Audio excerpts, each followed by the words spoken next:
ओम शांति। आज है 8 फरवरी 2024 की साकार मुरली। ओम शांति। बाप दादा, मीठे बच्चे सदा याद रखो, हम ब्राह्मण चोटी हैं, पुरुषोत्तम बन रहे हैं तो हर्षित रहेंगे।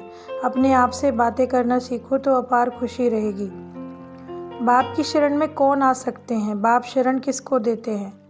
बाप की शरण में वही आ सकते हैं जो पूरा नष्टो मोहा हो, जिसका बुद्धि योग सब तरफ से टूटा हुआ हो, मित्र संबंधियों आदि में बुद्धि की लागत ना हो, बुद्धि में रहे मेरा तो एक बाबा, दूसरा ना कोई।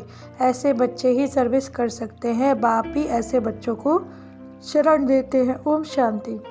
ये है रूहानी बाप, टीचर्स, गुरु। ये तो बात बच्चे जान गए हैं। भले सन्यासी कहते हैं शिवोहम, परंतु ऐसे नहीं जानते कि बाप ही टीचर या सदगुरु है। वो तो कहते हैं शिवोहम तत्तत्वम, परमात्मा सर्वव्यापी है। तो इसका मतलब हर एक टीचर है, हर सदगुरु है।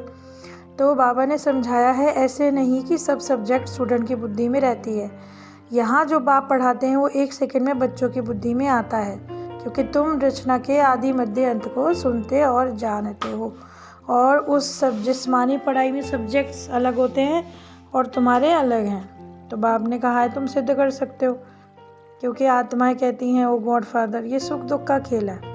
इस समय तो सभी पतित बने हुए हैं, तो सृष्टि के आदि मध्य अंत का ज्ञान भी बाप ही देते हैं। ये बातें तुम बच्चों के सिवाय किसी की बुद्धि में नहीं है। तो बाप कहते हैं मुझे याद करोगे तो तमो प्रधान से सतो प्रधान बनते जाएंगे, क्योंकि प्राचीन योग भारत का गया हुआ है, परंतु योग से क्या हुआ था, क्या फ़ायदा था, किसी को पता नहीं।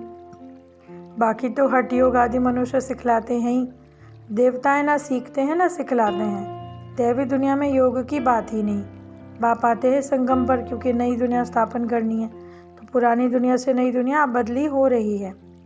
तो किसी को समझाना भी वंडर है कि ब्राह्मण चोटी हैं, सतयुग और कलयुग के बीच में है। तो इसको संगम युग कहा जाता है, जिसमें अब सब बच्चे पुरुषोत्तम बन रहे हैं। तो बच्चों की बुद्धि में रहे तो कितने हर्षित रहेंगे। अपना और दूसरों का कल्याण भी करना है। छोटे सेंटर पे भी मुख्य 5 चित्र ज़रूर चाहिए। सारा दिन सर्विस, मित्र संबंधियों द्वारा कोई भी लागत नहीं होनी चाहिए। जो आंखों से देख रहे हो सब विनाश होना है। ऐसे अपने आप से बातें करो तो तुम पक्के हो जाओगे। बेहद के बाप से मिलने की खुशी होनी चाहिए। कोई तो बाबा कहते ना, बच्चे के पास जब राजा के यहाँ जन्म होता तो कितना फ़खुर में रहता है, और तुम बच्चे तो स्वर्ग के मालिक। तो अभी क्या बाबा कहते हैं, काम चिता पर बैठकर काले हो गए हो, अब ज्ञान चिता पर बैठो तो गोरे बन जाओगे। याद करते रहो, ऐसे नहीं कि फुर्सत नहीं है। जितनी फुर्सत मिले रूहानी कमाई करो। ऐसे ग्रस्त व्यवहार में रहकर ज्ञान योग में अंदर रहने वालों से तीखे जा सकते हैं। तो बाबा ने कहा ना, सारा मदार है पढ़ाई पे, याद पे और पुरुषार्थ पे। तो अंदर ग्रस्त व्यवहार में रहने वाले भी अच्छा आगे जा सकते हैं। तो सर्विस में लग जाना चाहिए। जैसे कहानी भी तो है अर्जुन और भील की, जो एक शिष्य मतलब उसने दूर से ही सीख लिया था। तो बाबा कहते हैं कि अपने आप को एक ये बाबा ही उसका सीख लेते बच्चा हूँ, ये समझते हैं कुछ लोग। तो लक्ष्मी नारायण के चित्र को देखकर खुशी भी होती है, क्योंकि जानते हैं कि ड्रामा का ऐसा याद करना है कि बाबा जानते हैं कि रह नहीं सकता हमेशा की याद, क्योंकि माया है। तो बाबा का नंबर 1 सीख लेते बच्चा है बाबा, ब्रह्मा बाबा। पहले नंबर में राजकुमार हैं, फिर याद भूल जाती, बाबा बता रहे। तो जब इस बाबा का अनुभव हो तब तो बच्चों को समझा सके। ये ख्यालात बंद तब होंगे जब कर्मातीत अवस्था होगी। शिव बाबा तो सदैव प्योर ही प्योर है। पतित दुनिया पतित शरीर में आकर पावन बनाने का पाठ है। ड्रामा में बंधायमान है, क्योंकि पावन बन गए तो शरीर भी नया चाहिए। अब शिव बाबा को तो अपना शरीर नहीं, वो तो मुरली चलाकर चले जाते हैं। कभी कहाँ चले जाएंगे, तो बच्चों को फील होता है कि शिव बाबा मुरली चला रहे हैं। तो बाप कहते हैं अपना स्वीट होम छोड़कर आए हैं परम धाम से, यानी परे ते परे धाम, मूल वतन से। तो लोग जो चांद पर जाने की कोशिश करते हैं तो ये तो साइंस का बल है, परंतु अभी जो है दुनिया भी, साइंस भी दुखदाई है, परंतु उस दुनिया में कोई दुख नहीं। बांधेलियाँ विष पर कितनी मारे खाती हैं, कोई तो मुंह में फिर फंस पड़ते हैं। तो पुरानी दुनिया से एकदम दिल उठ जानी चाहिए। कन्या पति की शरण में जाती है, विष बगैर नहीं रह सकते, फिर बाप को शरण लेना पड़ता है।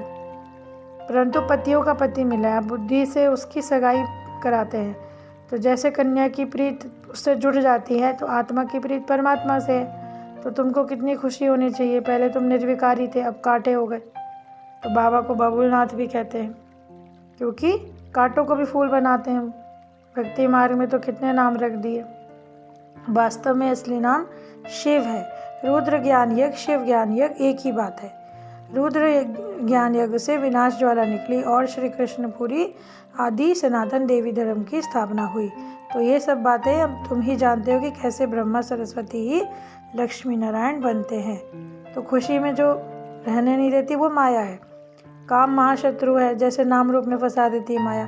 तो बाबा अपना भी अनुभव बता रहे हैं कि रात को याद करके सोता हूँ, कोई बात फिर भूल जाता हूँ। तो तुम बच्चे तो बहुत लकी हो, परंतु फिर रथ को रियायत मिल जाती है। ज्ञान और योग भी है, इसके बगैर लक्ष्मी नारायण पद कैसे पाएंगे। खुशी तो रहती है कि बच्चों को माया के विघ्न आगे पड़ते ही रहते हैं। तो बाप दादा दोनों इकट्ठे हैं। कहते हैं मीठे बच्चे, बाबा प्यार का सागर है, इनकी आत्मा इकट्ठी है।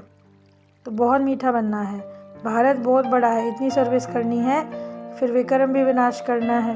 तो ये फुरना रहता है बाबा को ना। ट्रेन में बैच पर सर्विस कर सकते हो, जैसे बैच लगा के चले जाओ। तो लक्ष्मी नारायण का राज्य था, फिर ज़रूर राज्य आना चाहिए, ऐसे भी बता सकते हो। एक डिब्बे में सर्विस करके दूसरे में चढ़ जाना चाहिए। बोलो, फिर चढ़कर बताना चाहिए कि हम आपको खुशखबरी सुनाते हैं। सीढ़ी अच्छी है, इससे ही रजो तमो स्टेज सिद्ध करनी है। स्कूल में पिछाड़ी में गैलअप करने का शौक़ होता है, तो यहाँ भी समझाया जाता है उनको गैलअप करके सर्विस में लग जाना चाहिए, क्योंकि सर्विस की मार्जिन बहुत है। जिनको बाबा कहीं भी भेज दे, मंदिरों में सर्विस और अच्छी होगी। गंगा स्नान पर भी समझा सकते हो। हाँ, दिल पर लगेगा ज़रूर। अच्छा, बाबा ने याद प्यार दिया। मीठे मीठे किसी के लदे बच्चों प्रति माता पिता बाप दादा का याद प्यार और गुड मॉर्निंग। रूहानी बाप की रूहानी बच्चों को नमस्ते। हम रूहानी बच्चों की रूहानी माता पिता बाप दादा को याद प्यार, गुड मॉर्निंग और नमस्ते नमस्ते। शुक्रिया बाबा, शुक्रिया। धारणा के लिए मुख्य सार है, सदा हर्षित रहने के लिए रूहानी सर्विस करनी है, सच्ची कमाई करनी और करानी है, अपना और दूसरों का कल्याण करना है। ट्रेन में भी बैच पर समझाकर सर्विस करनी है। पुरानी दुनिया से दिल हटा देनी है, नष्ट व मोहा बनना है। एक बाप से सच्ची प्रीत रखनी है। वरदान है, संगम युग के महत्व को जानकर हर समय विशेष अटेंशन रखने वाले हीरो पाठधारी भव। हर कर्म करते हुए सदा यह वरदान स्मृति में रहे कि मैं हीरो पाठधारी हूँ, तो हर कर्म विशेष होगा, हर सेकंड हर संकल्प श्रेष्ठ होगा। ऐसे नहीं कह सकते कि सिर्फ 5 मिनट साधारण हुए। संगम युग के 5 मिनट बहुत महत्व वाले हैं। 5 मिनट 5 साल से ज़्यादा हैं, इसलिए हर समय इतना अटेंशन रहे। सदा का राज्य भाग्य प्राप्त करना है तो अटेंशन भी सदा काल की हो। स्लोगन है, जिनके संकल्प में दृढ़ता की शक्ति है उनके लिए हर कार्य संभव है। आज की इतनी ज्ञानवर्धक मुरली के लिए बाबा का पद्मा पदम शुक्रिया। ओम शांति।